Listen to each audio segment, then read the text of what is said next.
Okay, I'm gonna try to do something really unique here, all right? And this is this. Crypto company reached out to me, want to sponsor a video, all right? So you're gonna see an ad, but I really want to drive a nuanced conversation around this because it's something I genuinely think about, okay? We've been doing this series of income and how there is tension between growth and income. And even taking Bitcoin and crypto out of this, I've realized this has always existed. So there's growth stocks and dividend stocks. Or in real estate, there's growth markets and then there's income markets. In crypto, there's this tension between proof of work systems and proof of stake systems. Okay? And there's videos on and on and on about the technical differences between how a proof of work security mechanism works versus how a proof of stake security mechanism works.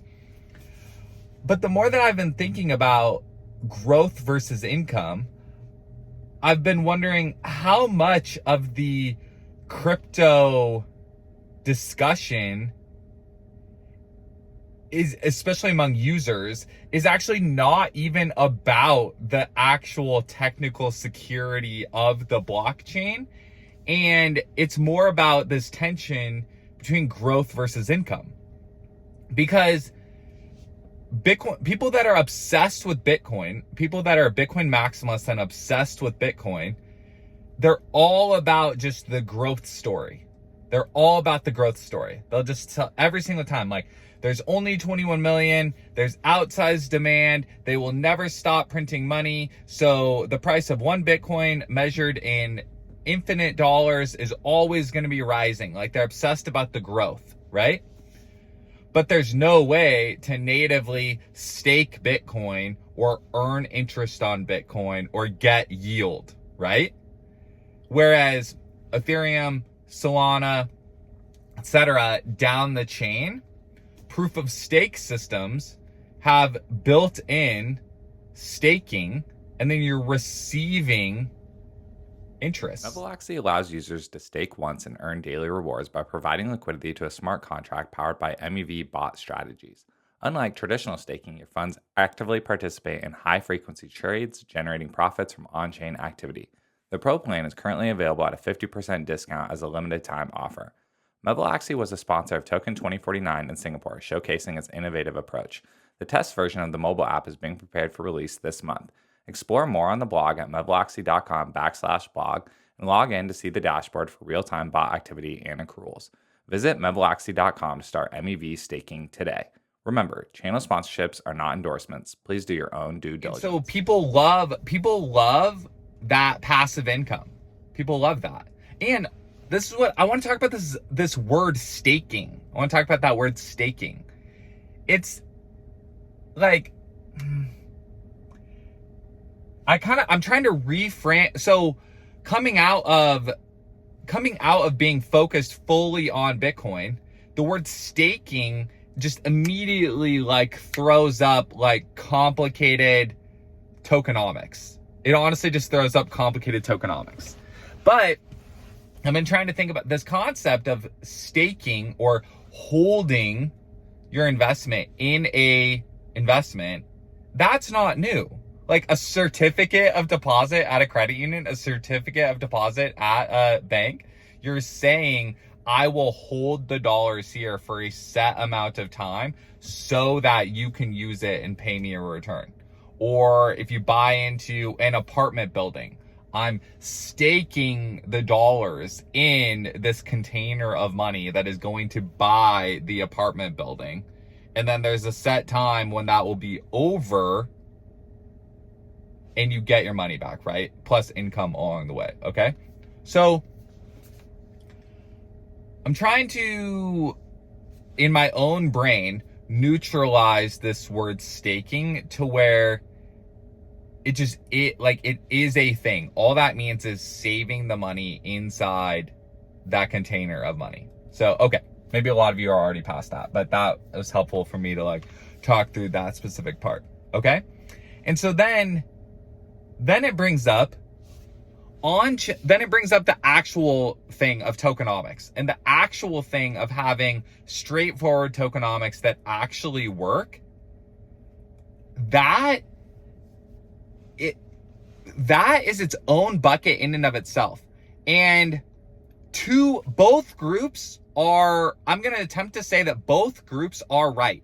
Bitcoiners are right that so far the tokenomics have been very screwy and very complicated, very hard to follow, and very weird. Straight up, like, that's true. And then crypto advocates or on-chain finance advocates are also directionally correct that on-chain finance, the concept of having programmable money and programmable contracts, is better than the current way we do it with the freaking with banks that don't allow you to see into the ACH network. Or when you're underwriting for a loan, you're signing PDFs and emailing PDFs into a black box of manual looking at the PDFs, and then you're getting back a loan decision. That is old school. That is old school now. So if you are able to automate that and use blockchains to automate that and stop having paper promises, that is also good. So the concept of using blockchains or on-chain finance instead of that is good. But also, having screwy tokenomics is also weird and hard to follow. So all of that is true. That entire spectrum is true. Okay? And this is where designing good DeFi or designing good on-chain finance, you have to get so many things right that it's very, very difficult to get it all right. Because you have to have your actual computer security has to work. And then your actual, if you do want a token attached to your protocol, the accrual of value to that token while being secure has to also make sense. And I think a lot of people that start protocols, they just kind of launch into it before realizing that all of that stuff has to work. So I think a lot of protocols up to this point have just tried to bite off way more than they can chew. And that's the reason why the tokenomics is so hard to understand. And so, what's the point of all this?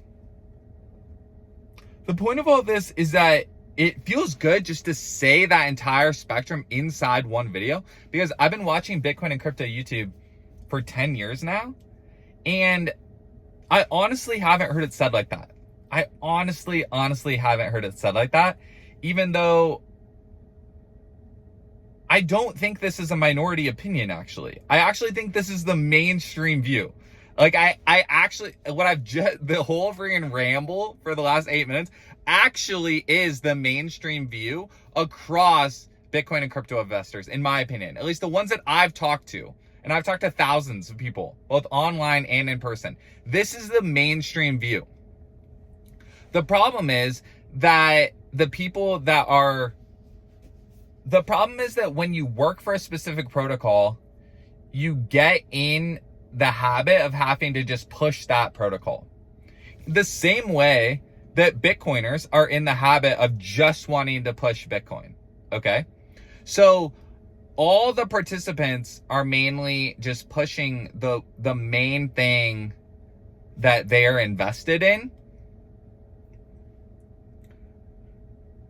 And so it's helpful to zoom back and realize, look, Bitcoin, the core story that Bitcoin is better than fiat money.